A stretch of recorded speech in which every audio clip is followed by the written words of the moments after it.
नमस्कार, मैं हूं राहुल चौधरी। आज हम बात करेंगे घोसी में हुए विधानसभा उपचुनाव की।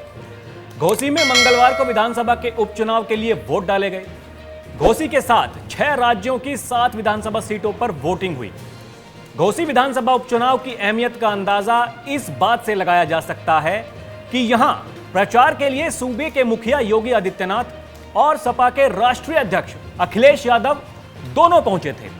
इनके अलावा दोनों ही पार्टियों के बड़े नेताओं ने चुनाव प्रचार में पूरी ताकत झोंक दी थी। चुनाव के दौरान समाजवादी पार्टी ने बार बार प्रशासन पर यह आरोप लगाया कि उनके वोटर्स को वोट नहीं डालने दिया जा रहा है। वैसे यह कोई नई बात नहीं है, ऐसे आरोप पहले भी लगते रहे हैं। रामपुर उपचुनाव को लेकर तमाम इसी तरह की बातें की गई थी और वहां पर बीजेपी ने सबको चौंकाते हुए सपा के कद्दावर नेता आजम खां के गढ़ में जीत दर्ज की थी। अब घोसी उपचुनाव के उम्मीदवारों की किस्मत ईवीएम में बंद हो चुकी है। बाजी बीजेपी मारेगी या इंडिया गठबंधन जीतने में सफल रहेगा, इसके लिए हमें 8 सितंबर तक इंतजार करना होगा। आपको बता दें कि घोसी से बीजेपी ने दारा सिंह चौहान को मैदान में उतारा था, जो पहले सपा से विधायक थे और सपा से इस्तीफा देकर बीजेपी में शामिल हुए थे, जबकि सपा की ओर से सुधाकर सिंह मैदान में थे। बसपा और कांग्रेस ने इस चुनाव में अपना प्रत्याशी नहीं उतारा था। ऐसे में मुकाबला सीधे इंडिया गठबंधन और बीजेपी के बीच है। 2024 के लोकसभा चुनाव से पहले उत्तर प्रदेश में इसे सेमीफाइनल के रूप में भी देखा जा रहा है। इस चुनाव का असर उत्तर प्रदेश की योगी सरकार पर तो पड़ेगा नहीं, क्योंकि उनके पास बहुमत से पहले ही ज्यादा विधायक हैं। लेकिन यह चुनाव दोनों ही पार्टियों पर अपनी लाज बचाने का सवाल जरूर है। अब बात करते हैं कि बीजेपी के दारा सिंह चौहान को किस किस का समर्थन मिला। दारा सिंह चौहान को बीजेपी के कैडर वोट के साथ साथ सहयोगी पार्टियों का भी साथ मिला। इस चुनाव में बीजेपी के साथ अपना दल, निषाद पार्टी और सुभाषपा का समर्थन हासिल था। बीजेपी के लिए यह उपचुनाव इसलिए भी महत्वपूर्ण है क्योंकि यहां बीजेपी की साख दांव पर लगी है। घोसी से 2022 के विधानसभा चुनाव में दारा सिंह चौहान विधायक चुने गए थे, जो अपने पद से इस्तीफा देकर बीजेपी में शामिल हो गए। उनके अलावा हाल ही में सुभाषपा अध्यक्ष ओम प्रकाश राजभर भी सपा का साथ छोड़कर बीजेपी के एनडीए गठबंधन में शामिल हुए हैं। और इस पूरे चुनाव के दौरान ओम प्रकाश राजभर अखिलेश यादव और समाजवादी पार्टी पर जमकर फायर थे। आए दिन उनके नए नए बयान सामने आते थे।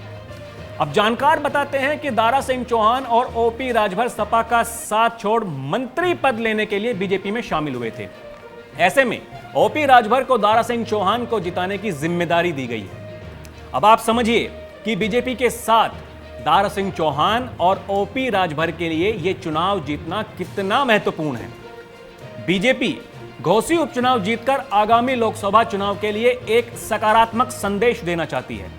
पार्टी के प्रदेश अध्यक्ष भूपेंद्र चौधरी 2024 में 80 में से 80 सीटें जीतने का दावा भी कर चुके हैं।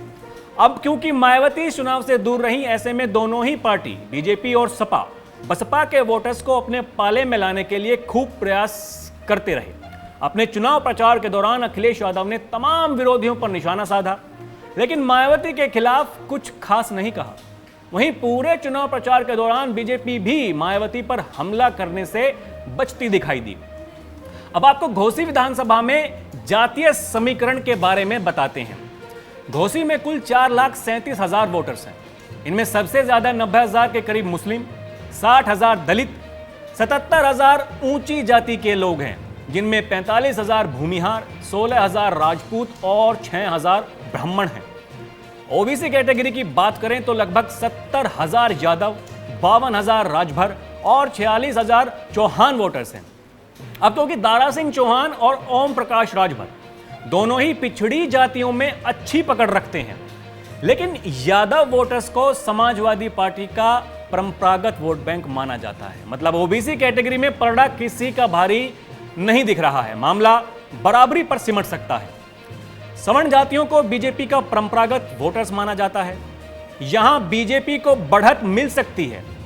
चुनाव में केवल सपा और बीजेपी ही आमने सामने हैं।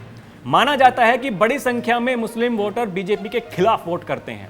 ऐसे में सपा को मुस्लिम वोटर्स का फायदा होने की उम्मीद है और शायद यही वजह थी कि चुनाव के दौरान समाजवादी पार्टी की तरफ से वोटर्स को परेशान करने की बात बार बार सामने आई। दलित वोटर्स जो लगभग 60,000 हैं, दोनों ही पार्टियों ने उन्हें अपने साथ लाने में खूब जोर आजमाइश की। अब जानकारों का कहना है कि मुकाबला काफी टक्कर का रहा और दलित वोटर्स इस चुनाव में महत्वपूर्ण भूमिका निभा सकते हैं। कहा तो यह भी गया कि बसपा सुप्रीमो मायावती ने अपने कार्यकर्ताओं द्वारा वोटर्स को गुप्त संदेश भी भेजे। अब उन संदेश में क्या था, यह जानना दिलचस्प है, लेकिन इसका अभी हमें और आपको इंतजार करना होगा। ये तो 8 सितंबर को नतीजे आने के बाद ही पता चल पाएगा। तो अभी के लिए इतना ही, फिर मिलेंगे एक नई खबर के साथ। नमस्कार।